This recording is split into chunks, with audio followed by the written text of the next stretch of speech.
All right, a few months back we did a breezeway cover and has quite the runoff, so wanted to fix the standing water issues we had.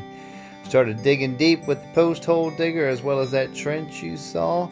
Standard French drain application.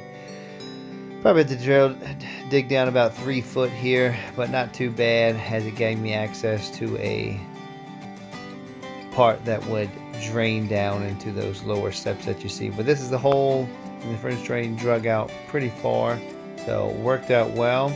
This is Lucas helping me lay the fiber mesh down, woven fiber mesh, so that we can backfill that with some rocks that I went and picked up at a local rock quarry thing down the street, which was great.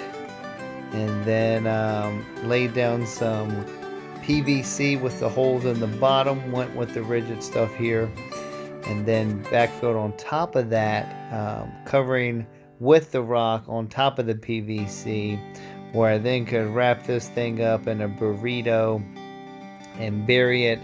And then I started just figuring out what I wanted to do. Took me a while to get the exact plan, but laid the remaining rock on top of it. And then from an aesthetic standpoint, decided to get some river rock and start backfilling and put in a top layer so that all the water would run off the breezeway roof and onto that. Lucas was helping, as you could see. Definitely broke her sweat with this one.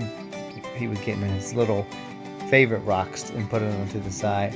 But all in all, after we put the border in, backfill with the river rock, this project turned out great. Looks good and will be functional for years to come.